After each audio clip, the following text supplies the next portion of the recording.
Hey everybody, welcome back. If you're out there, give us a like and a comment. If you enjoy our content, don't forget to chime in. This is a question and answer show. Tonight we're going to talk about EDC, everyday carry. I just realized today it was Easter. I had no idea because I don't pay attention to that anymore. And I thought that's funny that it's EDC because I always thought that meant Easter Day candy when I was a kid. But that's not the case anymore. So we're going to talk about everyday carry, a little bit different stuff than what people normally talk about. We're not really doing gear reviews per se. Of course, if you have questions about that, you can ask. Luke was going to be here tonight to join us, but as an on-call cop, he got called out about 25 minutes ago and is unable to be here. But David is here with us, as always, from DMR Publications, which is nice to see. And we're going to talk about everyday carry a little bit. And one of the things I wanted to start by pointing out is, I think David will endorse this, one thing people don't carry enough of, I think, is even just a simple pocket notebook and a pen to write things down. And the biggest reason I tell people to do that is most of the guys I know carry, when they talk EDC, they talk things like sidearms, those types of survival items, and those are good. But I tell them if you're in an altercation or a situation that requires law enforcement or any additional support, when those things happen, you have adrenaline, possibly dopamine running through your body, all kinds of things. And your ability to recall things under those conditions can be difficult. And if you have that notebook with you, you can write down important facts, information, or you can just use it to write down ideas during the day. But I think it's one of the most important things people should carry that they don't. What do you tell people about that, David? That is my number one recommendation, all times, period, end, regardless of what the situation is. Always, always, always have paper and a pen nearby. Don't rely on your phone. Don't rely on all this other stuff. Paper and pen, paper and pen, paper and pen, paper and pen. Or pencil. Yeah, or pencil. Either or. There's Blood, plenty of good quill, options. whatever. Make sure it's something that works and that you use regularly so you know that it works. You know, make sure you know what you have. But I think that's important. The other thing I like to tell people is that don't have anything you don't know how to use. I know plenty of people that carry a tourniquet have no idea how to use one. At best, they watched a video on YouTube. That's a horrible plan. You need to have somebody show you how to use it. I recently, over Thanksgiving, did a first aid and more of a winterization class for your home for my mom and some of her friends, all of which are over 60. And I brought tourniquets with them to show them how to use them. And it was important for me and my mom learned how to use one because she's on blood thinners. So I gave them the class. I showed them some videos. I walked them through it. I let them put the tourniquets on themselves and each other. You know, I tell them pull them tight, proper placement. And then I told them if they want to try twisting the windlass to stop the blood flow, give it a shot. And most of them were able to do it a couple times and it hurt a little bit. And one person did it 3 times.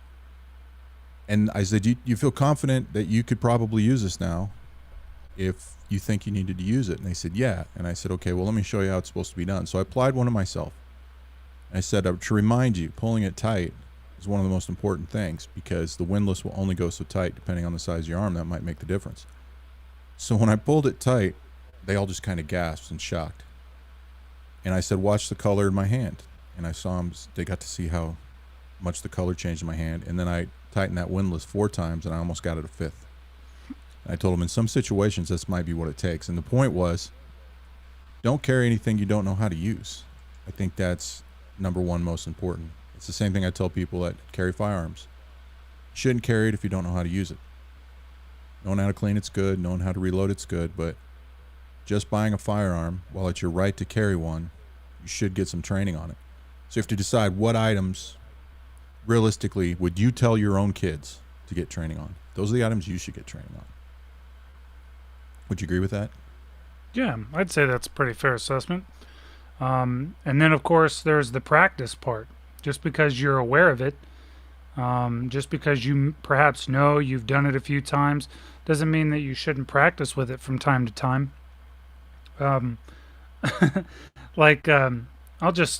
bring this up. I don't know if you would agree with this or not, but one of my everyday carries is a very sturdy plastic card.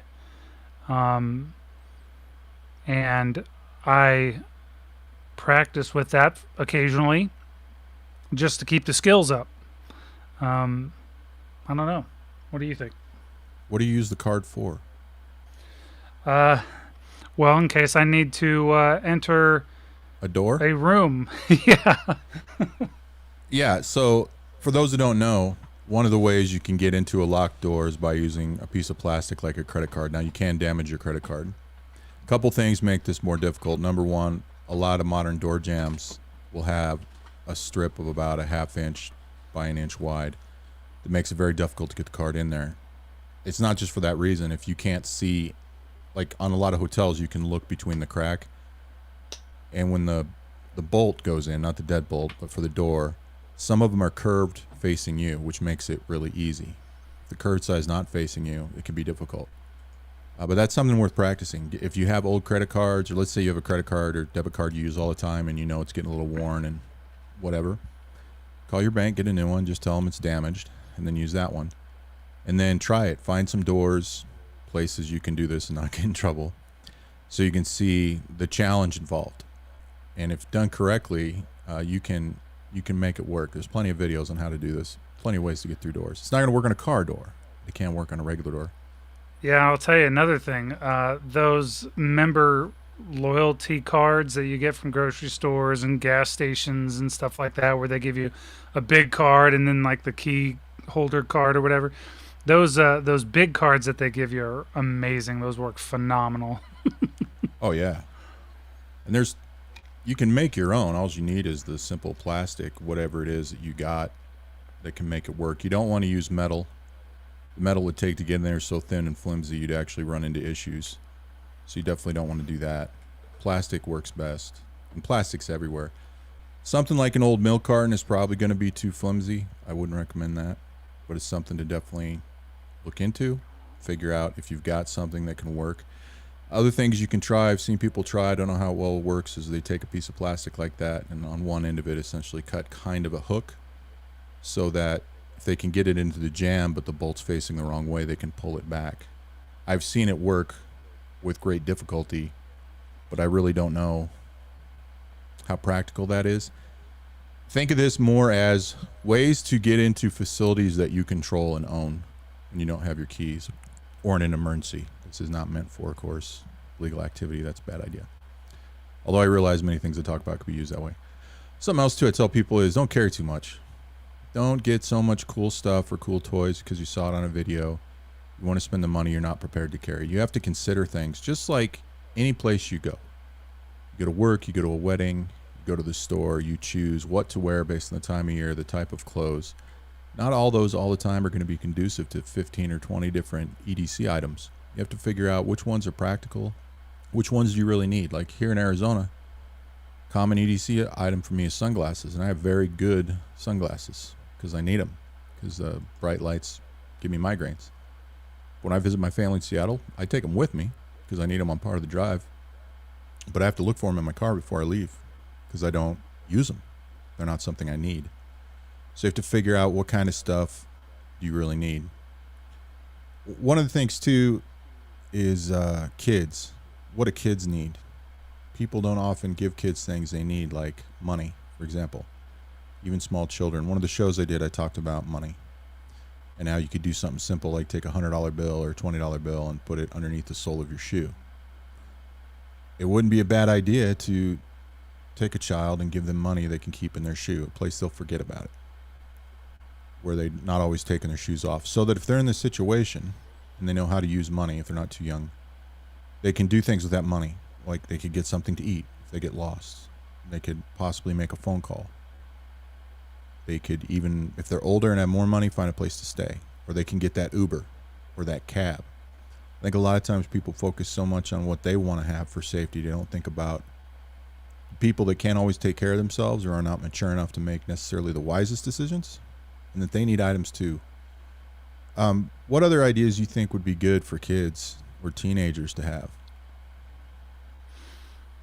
I think something that's simple and often overlooked is a bandana. Oh yeah. I always care. So, if I go out with the kids, one of the things that I always kind of carry an extra one just for is a bandana of some, and not necessarily doesn't have to be any certain color or anything like that. It's just kind of a for anything. be it cover from the sun or, a rag or whatever it is. I've found that more often than not, that is extremely handy. Yeah, I have Chamogs, which are the headdresses worn in the Middle East, which is just a really large bandana. I have them tied off to my bags. They're great out here for the sun. They actually cool you off. There's all kinds of uses. You're not going to filter out bacteria from water, but if you had to get water in an emergency situation, you can at least get sediment and larger bad things out of there. Doesn't mean you won't get sick, but you can at least get that stuff out of there. They're a great covering. They can be used even as simple as if you had, let's say you had dripping water from rain, but for some reason you have difficulty collecting it. You can use that rag or bandana to soak it up and then wring it out to drink it. You can use them just to tie around, say, your neck or exposed areas of skin to help with things like wind, even in cold weather. Too much wind, too much stuff blowing up. I know guys that wear them around here on their motorcycles driving around, even if they're made of leather, just because for anybody out there who hasn't been on a motorcycle, doesn't know what it's like to get hit by a bug at even 35 miles an hour, it sucks. And so those are a wonderful, wonderful thing. If you're out there in the chat room and you got questions or ideas, please post them. And I'll also mention that about 15 minutes after the show, we will go live once again. It'll be me and David. Luke will be on there if he's back from his call. We're going to do what we did last week and what people like is we're going to talk about current events of national and international importance based on your questions. And we're going to start that conversation talking about recent active shooter and active stabbers. And I'm going to tell you what I think where we go wrong with training people, how to react to it. Let's see. I'm on it. I would also say that your EDC is not your bug out bag. No, it's not emergency stuff. It's stuff you need every day. He says for him it would attract attention because of where he is, because of the pattern of the fabric. I get that. It depends. Like, I don't know where you're at and what you're dealing with or what situations you're in. If you're out camping, for example, that may not be a big deal. Maybe there's patterns that would work. But not everything works for everybody. Definitely not the case. Her. I apologize. I didn't know. She. I default to he, probably because I'm a guy. I don't know why. But that's something else. It's just like I talk about with the whole Grayman theory and Grayman concept. It doesn't work all the time. It's not going to work for you in every situation. You got to be flexible, and some things just don't work sometimes for people. It just depends on who you are and where you are. Another thing I was asked on one of the shows, and David, I think you were on there, might have been one I did. Somebody asked me about, everybody always asks the best this, the best that. Really, they're just asking your opinion, but I got asked about backpacks. And I wasn't going to get into specific gear, but Luke's not here to give his unique perspective. But one thing about backpacks is things you're going to use every day, like your shoes or your clothes. If the money is there, assuming it takes money, you should buy quality stuff that's going to last you as long as it's, like with clothing, a style that's going to work and, you say your place of business. People that wear suits to work, not much has changed in those in our culture for decades. But in high school, everybody wore parachute pants and neon colors, and we don't see that anymore. But one of the bags, if you have the money, I endorse, is the company that has promoted rucking, which is walking with a backpack, called Go Ruck. Their bags, if you look at them online, they're expensive. I'll start there. Here's the benefit to them. They're blue or black, and they look very normal, and they look very common. In fact, they look so normal and common, I was skeptical. So I looked more into the people who created the company and their background in the military and realized there has to be something about these bags that makes them unique because they don't look unique. They look like every other cheap bag at Walmart. So a few months ago, when they were coming out with their new bag, their old ones went on sale. They're normally like $250, $280. It went on sale for like $109, so I bought one. Wow. Now, mentioning the price, why is it so expensive? Well, for one, the type of fabric they're using, how well woven and how thick it is and how durable it is, the sewing and the multiple layers of threads that they're using and the way it's put together. But when I got that backpack and looked at it, when I grabbed it, I could tell it was definitely nicer than a cheap $20, $40, $50, $80 backpack. As soon as I put it on empty, I was amazed at how comfortable it was. And I walked around with it a little bit, and then I've put weight in it up to about 30 pounds, I think. And it's extremely comfortable. And as long as you know how to pack a bag and distribute the weight evenly, I was amazed at how comfortable it was. it's pretty phenomenal. It's something I would say if you know somebody has one, you should definitely check it out. It's not for everybody. Not everybody wants to spend the money. Some of their bags are like $400. I think they're worth it. That doesn't mean they're worth it to you. But if you can find one when they go on sale, you might get one for $100, $120, something like that. So I would definitely look at those. You know, major holiday sales, like we'll have what, Memorial Day coming, 4th of July, Labor Day, and Christmas are probably going to be the big ones. Somewhere in there, they're probably going to have coupons and sales. And the biggest reason I bought it was the return policy at the time was, I think it was they were going to pay for it if there was something wrong with it, you didn't like it. And I liked it so much, I bought a second one.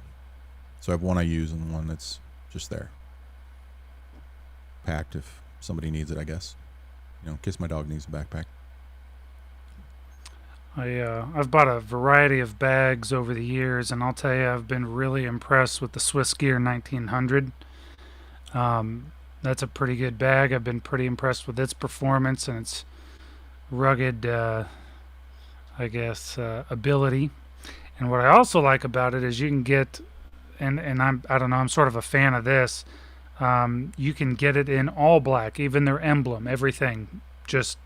It's all just black, which is nice. So no distinguishing marks or anything like that. It's pretty good all the way around, and it's only about $80. So that's Yeah, they're actually, I've seen some of their products. They're actually, I think they're pretty well made for the price that they charge. They're not Go-Ruck prices or Gregory backpack prices. I like it when it's easy to remove emblems or they come in all black. Like the Go-Ruck ones, even if they still make them with their emblem is designed into the fabric. Like you have to be right up there looking at it. It's not something you're going to notice. And I plan on doing an EDC one in the future where I actually talk about stuff and I show some of the things I use, which one was going to be that bag. I didn't have enough time to make up for that tonight. But yeah, that's a pretty good bag. Another thing I wanted to mention was people like to carry tactical pens, as they call them. One of the problems I have with tactical pens is most of them look tactical. The one made by Charade that I have, it does not look tactical. Now I know some of them come with cool little. One of them comes with all these little adapters, 5 or 6 different things you can screw on there, like those screwdrivers that come with different bits. I personally don't like those just because that's stuff you're going to lose. Might be great for you. I don't like that they look tactical. They stand out to me. The Charade pen doesn't really stand out to me. Problem with the Charade pen is it's a horrible writing instrument. It doesn't serve a purpose as a pen, and the cap doesn't stay on. The thing about tactical pens, when I ask people, I say, why do you carry that? It's a self-defense measure in case they have to get into a fight. It's like, okay, I understand that, but what you need to understand about a tactical pen, regardless of what's going to happen in a legal proceeding, you should treat it no different than a very sharp knife. The Charade pen is one of the pens that can bust through a coconut with little effort. Those pens will hurt people. And if you hit them in the head, you could kill them or maim them for life. So you need to make sure you understand when you choose to carry items, do they have multiple uses? That's good to know what cool, fun uses you can get out of them. Like WD-40 can be used for anything. Not that you're going to carry that, but I'm just saying. The other thing is you don't want to get put in a situation, a firearm, a knife, or tactical pen, or any stabbing instrument, using it with the intent to defend yourself and doing force or damage that's unnecessary. Because in a legal situation, it'll take a lot of evidence, witnesses, and videotape to support the fact that you accidentally maimed or killed somebody, and you want to make sure you understand that. Just the same thing with a firearm. When I tell people, if you don't know how to use it, you can't place the shot. More than likely, by statistics, you're going to shoot somebody else, or you're going to miss, or you're going to shoot them in a way you don't want to, and you're going to end up killing somebody. And even if it's completely legal, that's a hard thing to live with, especially if you've never been in those situations. People talk about those situations, but they're not really prepared for them. At least that's what I think. What do you think?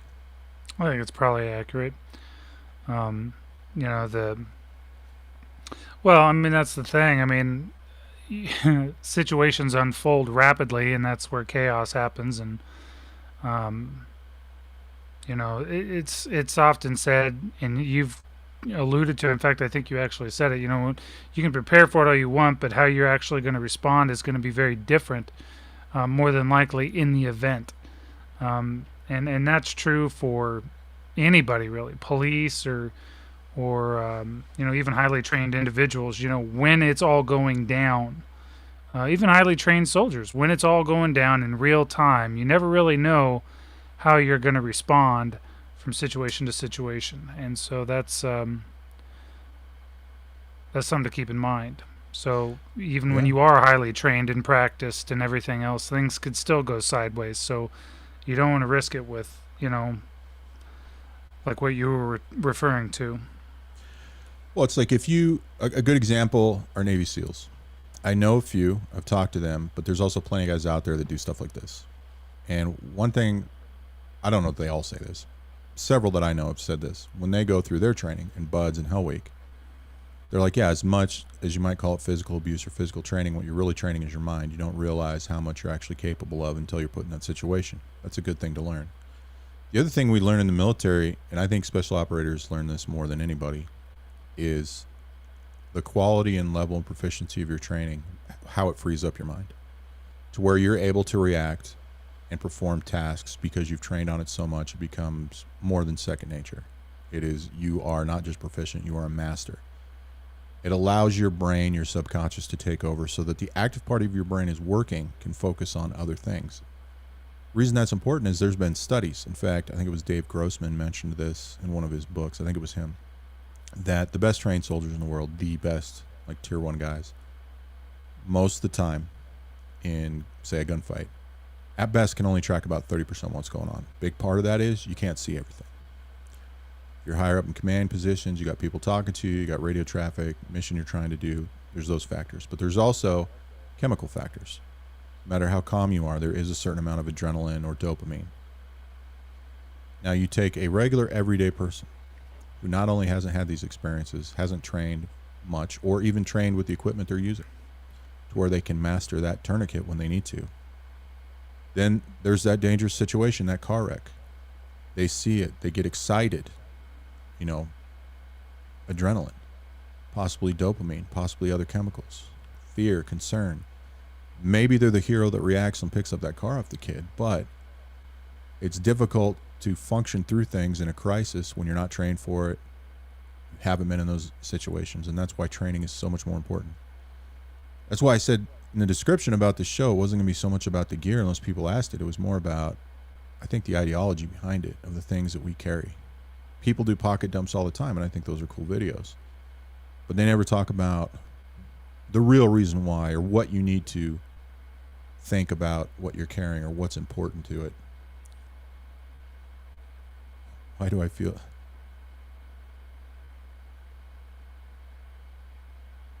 I'm not sure what they mean. What do you mean by that question?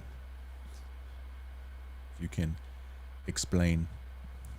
Mm-hmm.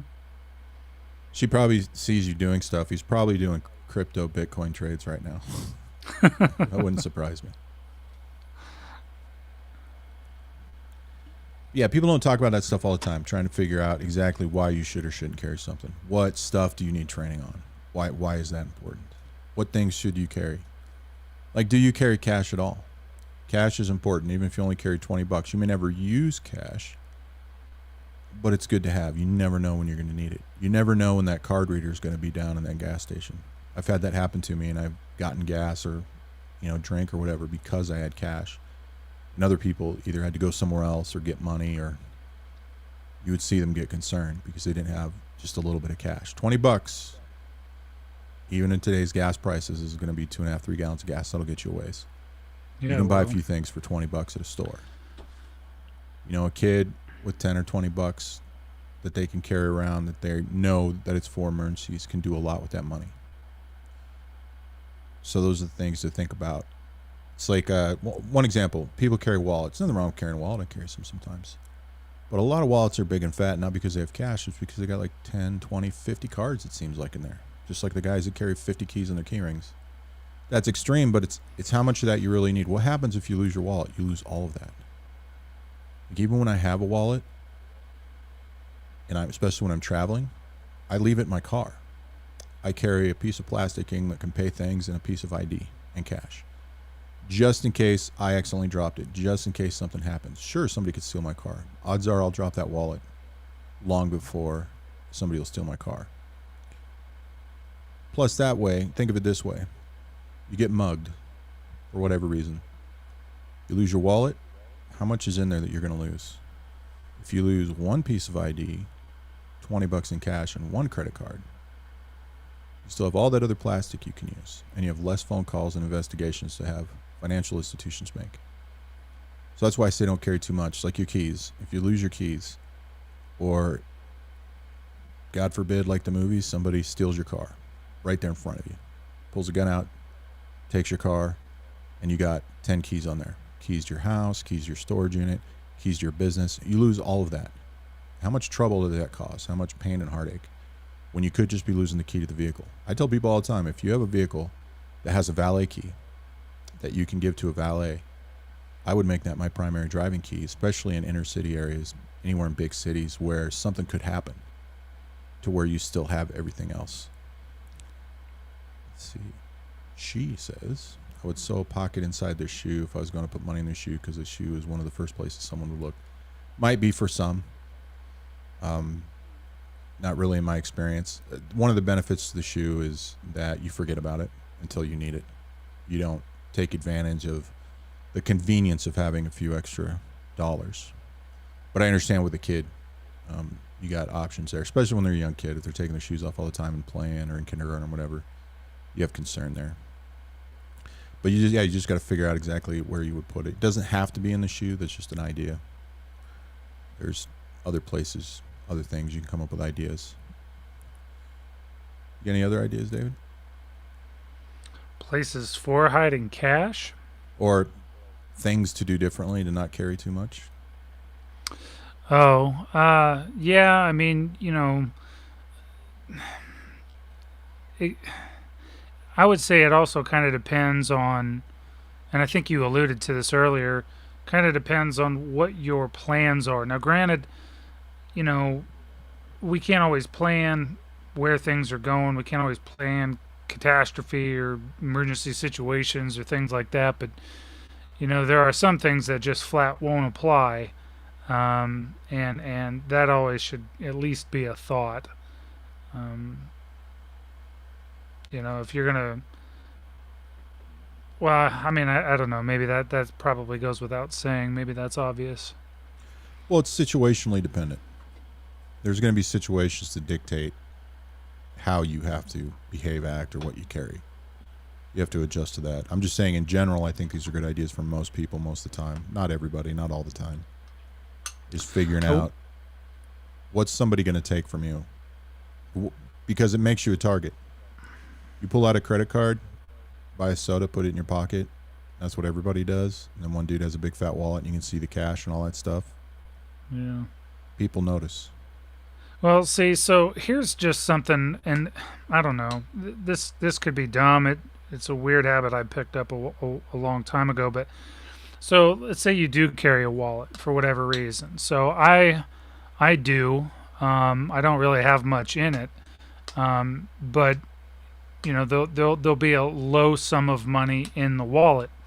But then I'll take something like this, which is basically just it's a tin that comes with some mints. They're really good. But I'll put my larger bills inside of the mints. And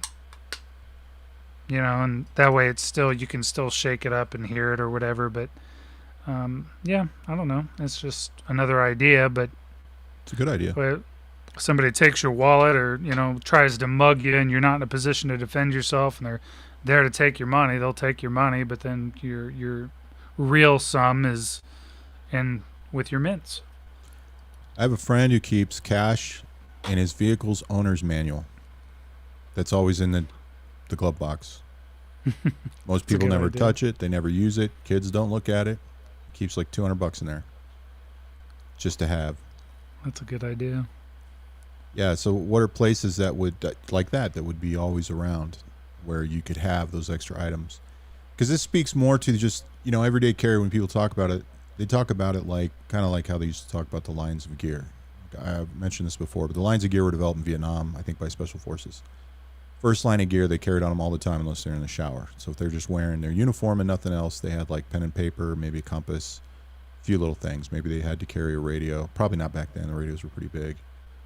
It was just a few things. Their second line of gear was what they needed to accomplish their mission. So that'd be their rifle, their web gear, as they called it, their tactical gear, standard loadout of magazines, grenades, or whatever their job required.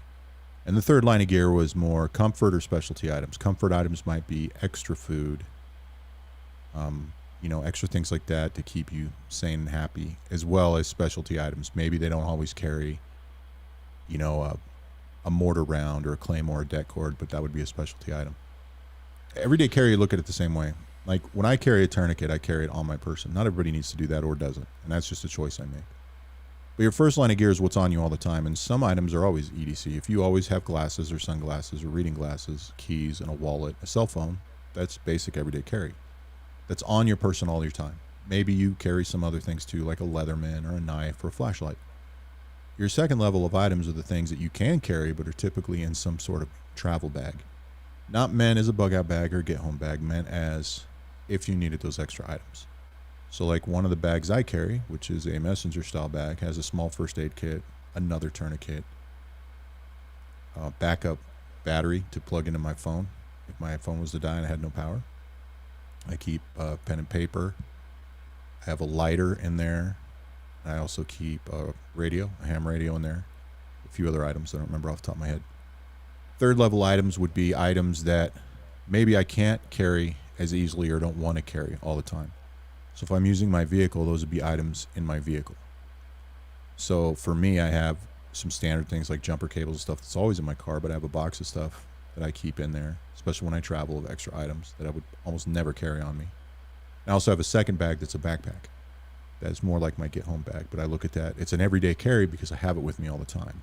But it's not something I'm going to carry all the time. It's when I need it. It's more of that specialty item.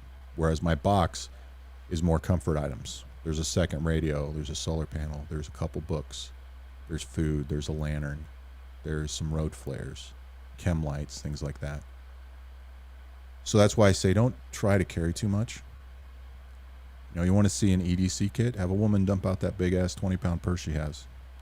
And you find out all the time the kind of stuff they carry that somebody might need. Some of them carry Band-Aids. Some carry toenail clippers. They carry all these little things that men don't typically carry, and I wish I had sometimes. Now, granted, there's probably different ways they could carry them, or maybe their back hurts after 20 years of carrying that. But there's things they know they need that don't always have to do with survival or self-defense. It could just be everyday life, like toenail clippers. It's funny, and I guess I never really considered it EDC until tonight, although I do carry it everywhere, and the reason for it is very strategic.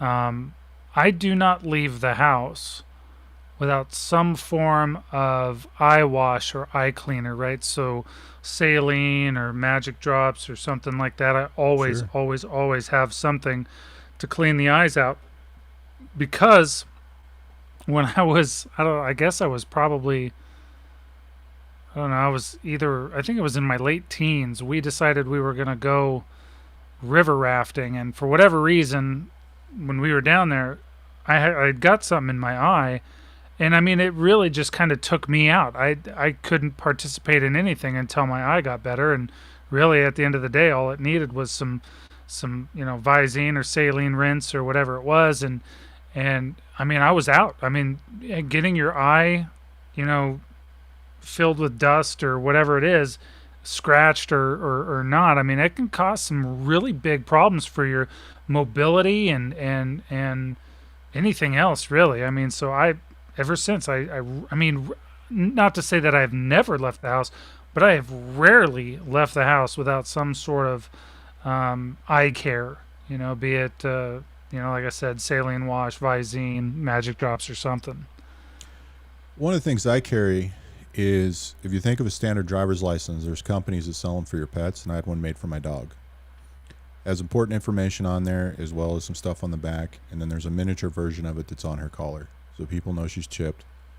If something happens, they can contact me, and I carry that all the time. And then I take her anywhere she has a leash. I have another leash in the car. And now that it's getting warmer, no matter where I go, I could go to the store for 10 minutes. I have a water container made for a vehicle that I put in there when I travel. I don't leave it in there every day because of the heat. It'll go bad, but she always has water in there, even though she's in an air-conditioned vehicle for 10 minutes.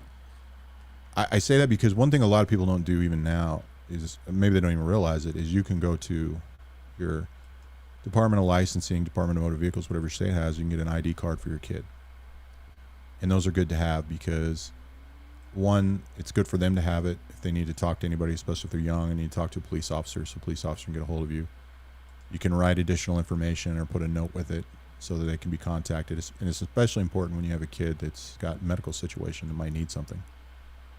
And then you can at least take a photo of that, even if it's all you can do is put it on your phone, something to verify. Obviously, there's other ways to verify it's your kid, but it's to ensure they have it.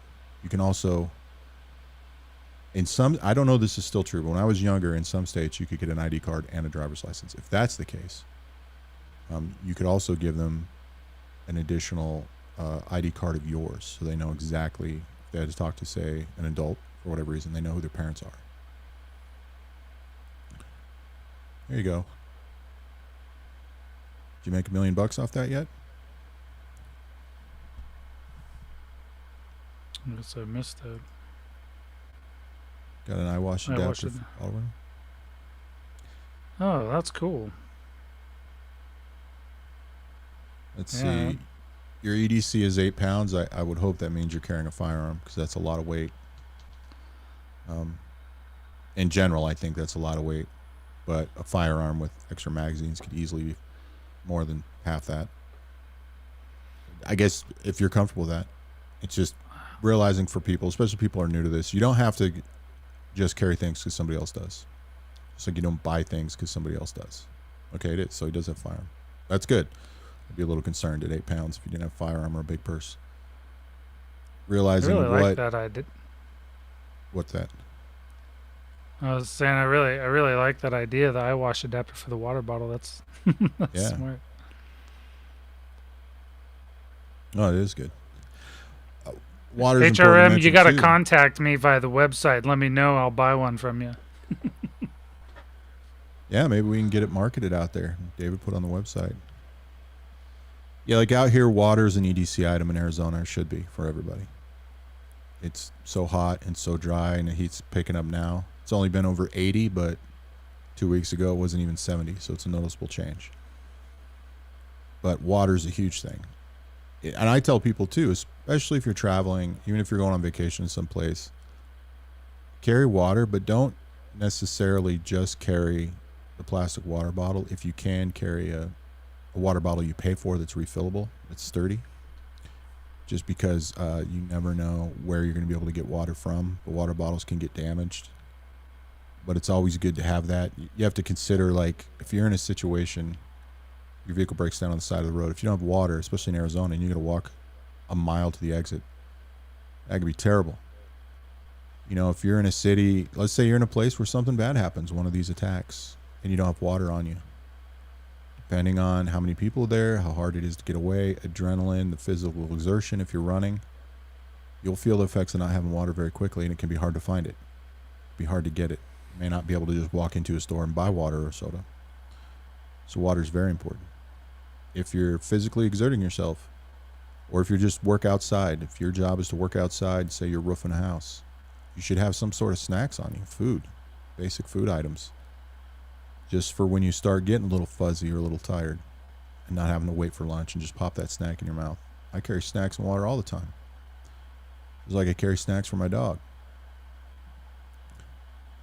Here you go, see? 5 gallons in the vehicle all the time, 40-ounce stainless bottle. See, 5 gallons is great because, for one, if you're stuck somewhere and let's say there's 5 people, even if you had to stretch that water, it'll last you a few days. If it's just you, you could shower with it if you needed to. Stainless steel bottle's good. What's great about stainless steel is you can use them to heat up things, boil water. What's nice about them is while they don't necessarily retain the heat as much as like anodized steel or titanium, they also require less energy to heat up what's in there. So if you're using, say, some sort of stove that has propane or something to start a fire with, but you're not in an environment where you can have a campfire for whatever reason, say it's too wet, your fuel will last longer because you'll heat up the contents quicker. The answer to that is yes, and they're often sold on Amazon. Amazingly enough, you can find them. You can also find the tools they use to turn your water on and off in the ground outside your house. I just say pay your water bill, but that's always fun to do. Or if you get mad at your neighbor, I wouldn't recommend it, but it'd be funny. Your water got turned off. Did you pay your bill? Yeah, water, food, medication, something else. People that I just recently finally convinced my mother. She's older. She has lots of medications. Getting her set up for medication she could carry extra in her purse or in her vehicle. And she got in a newer vehicle now. She doesn't have to worry about weather that much. But if you have medications you need, you have to consider the fact it doesn't matter what you're doing, where you're going, what you're planning. What realistic obstacles could come in your way to cause you to be delayed? Even that unforeseen car accident you can't get past. Is that going to affect your ability to take your medications on time? That could affect your physical health or your abilities to mentally function, depending on what it is. So you don't want to forget those. And even if you don't carry medications, you don't have prescription medications, you could still carry medications. You could carry those little blister packs of anti-inflammatories or pain relievers if you think that's something you would need. Or you can keep in a first aid kit in your car. You know, things to think about. You got any other unique ideas, Dave?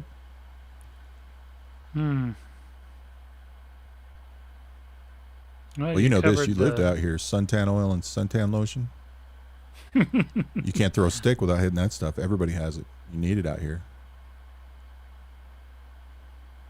This is a good idea, too. Not only that, even people that do that, a lot of them don't have them in their homes.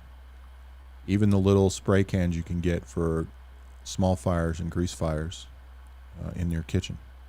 I always have fire extinguishers around. I don't know what it's called, but they make this ball now. It's about the size of a softball. They're about $25. They're made for vehicles. They'll work on anything. I've seen them used in their videos. But say you got a vehicle whose engine's on fire. They throw the ball in there. They toss it in there from a safe distance, and the heat explodes it. And the stuff that explodes everywhere immediately puts a fire out and smothers it. Those are cool little things that might be useful. But yeah, fire extinguishers, absolutely. Let's see. Yeah. I like the pocket knife. The pocket knife with a window breaker. I like that idea. I know people that have tools for vehicles that are window breakers and seatbelt cutters. And those are great to have. Problem is, they keep them in the back of their car. Right. What's going to happen when the vehicle's upside down? Yeah, that's why I like the pocket knife. The pocket knife, you can get, and they're not, extra special, but there's a pocket knife. A lot of them actually make them, I would imagine now. I know of several that it's just, it's a spring assist pocket knife, and on the end of it is, a window breaker. It's, so you put it in your pocket and, clip it onto your pocket or whatever it is, and that way it's always right there. And, but again, even with the pocket knife, it doesn't matter what you're dealing with. I don't care what you're using as a quote unquote EDC. You need to practice it. Like this idea of kids with a whistle. It's good. It's just what I would tell a kid is if I was giving kids a whistle for the purpose of signaling help, they don't use it on the playground. They don't use it to play. That's not what it's for. This is for emergencies. And if I really wanted it to be used for that and I caught them using it for fun, it probably wouldn't go well. But whistles are a great idea. They still on campuses give women whistles. They call them rape whistles, which I'm not sure how that works in some situations, but I understand the concept. But yeah, whistles are great signaling tools. The other thing about whistles is making sure, especially with smaller people or children, they can blow them. But there's plenty of whistles you can buy that aren't necessarily cheap plastic ones that work just as well, that are extremely loud. Like if you buy a knife from Tops Knives, they always send you one of their whistles. And I keep one on a lanyard when I go places with my dog because she knows that sound. I've trained her to respond to how I blow it, and she'll come back. If I go camping, she wanders off, I blow it, she shows right up all happy. And it's simple and it's easy. And to replace it would be cheap. But there's plenty of whistle options. You can train kids to respond to whistles. I saw a lady, she's got a channel on Facebook, who does prepping for kids. And her family all carries whistles, even if they go hiking, even just in a regular city park. And they have developed a signaling system based on how they blow it.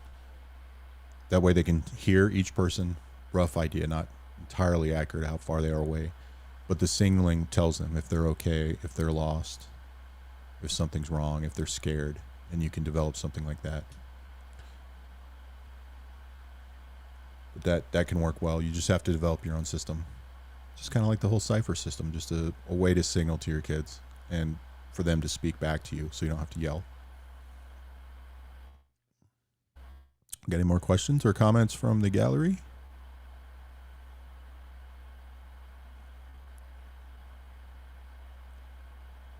Yeah, keychain with a noise screamer. I don't know. I guess I don't know what that is. I don't think he means the whistle. I think he means the thing that's like the little, almost like the air horns. Oh. But they screech.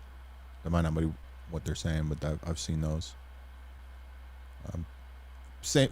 Speaking of that, something along those sides, there's people that carry like small spray things of either some sort of pepper spray or a pepper spray pistol, mace, those kind of things.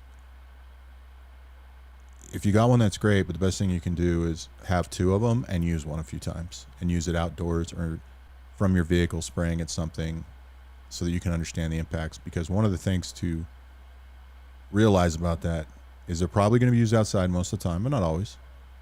And if there's any amount of wind, you're going to get some blowback on it. Not that you shouldn't use it, you just need to understand that not just the person you're spraying is going to be the only person to feel that reaction, and especially if there's others around. You should know how to use it. Man, there was one time where, you know, because they have the ones that are like, they have the plume that come off of it, right? They're in the canister and they got the trigger on the top.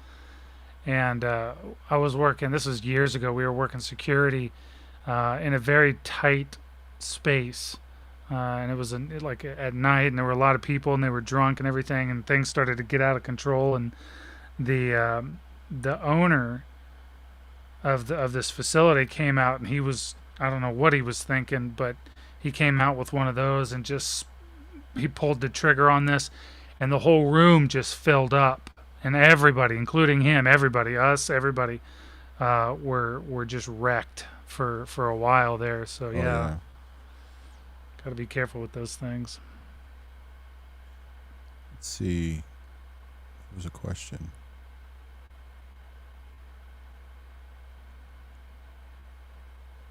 Oh, here it is. Tourniquets.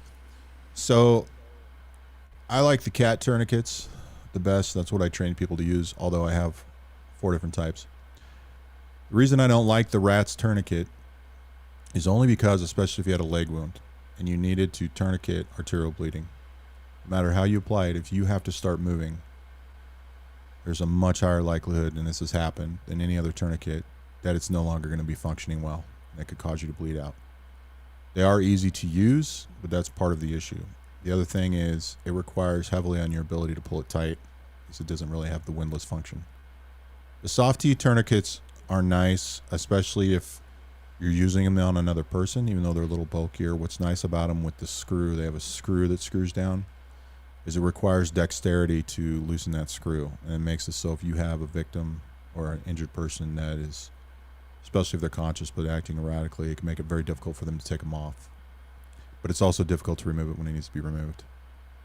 There's the one, I can't remember the name of it, but it's like a stretchy material and has little guidelines on there. That's all fine and well. It doesn't nowhere near have the pressure of the other ones, and you're assuming you can read that lettering or somehow memorize it with all the blood flow and dirt that's probably going to be there. What's nice about the cat tourniquet is it's two downsides to it. One, it doesn't necessarily work on everybody because of their physical size. Small children can be difficult to use. Real small children can be difficult to have any effect, but they're small enough you could probably squeeze off the artery.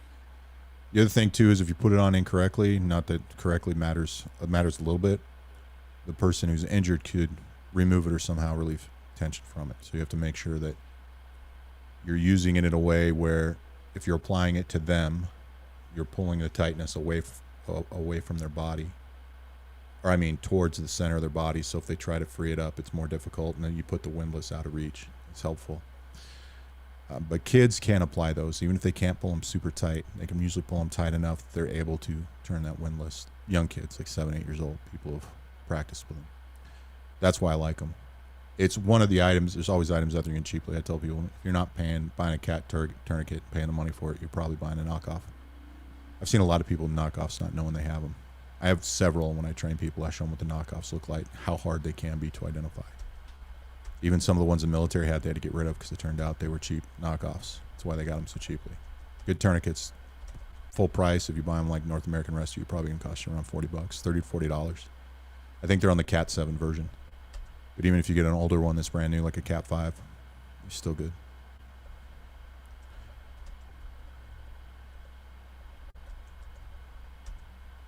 Yes, you're going to be calling David doctor soon.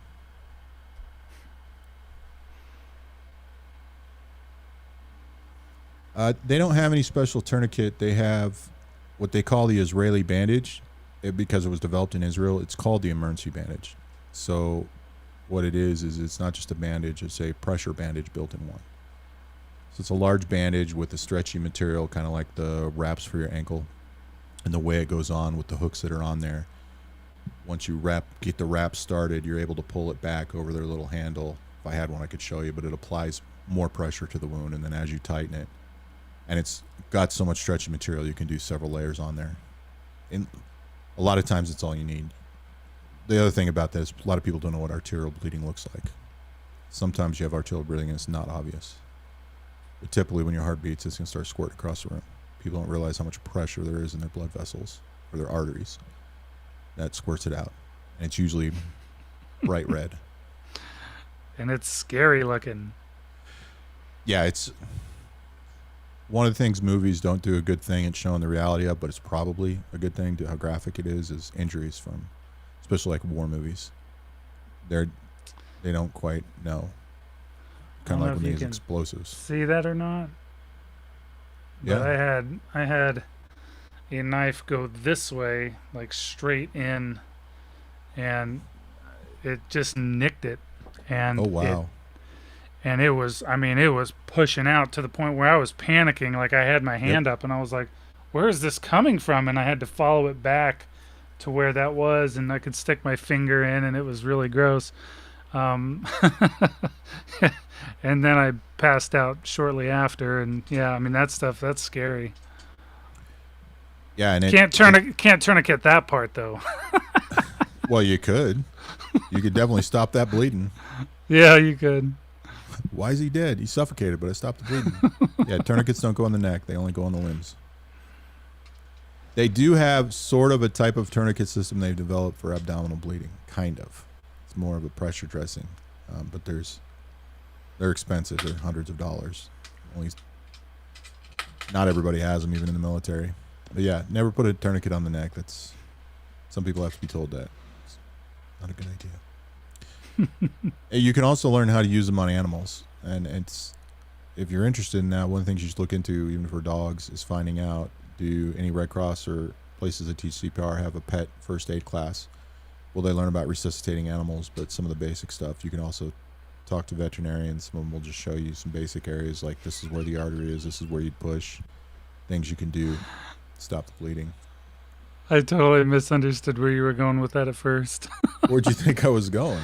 It's like, well, if you want to learn how to do this, practice on a pet, you know? I was like, wait a second. No, that's really cruel. But then I was like, oh, okay, I see what you're saying. Well, I don't think they do it anymore. They used to do that in the 18 Delta course of Special Forces.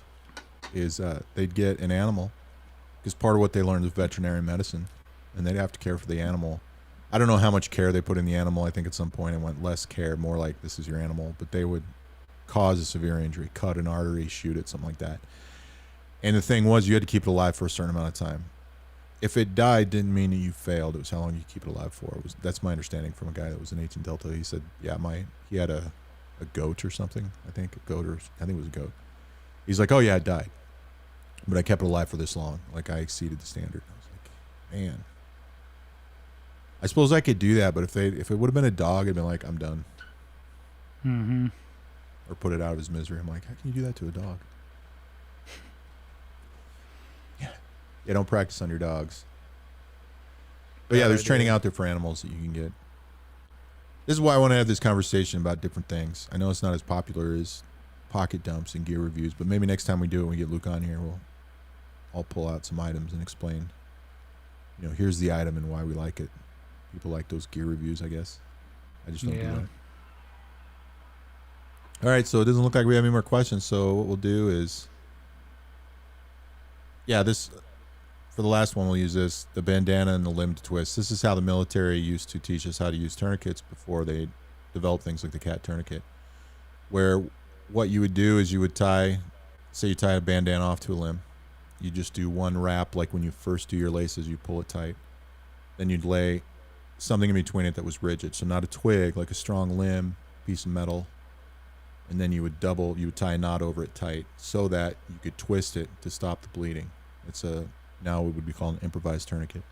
You twist it till the bleeding stops, and then you take, because you need a good length of handle, put it right on top of, say, the forearm, for example, the bicep, in line with the bone structure.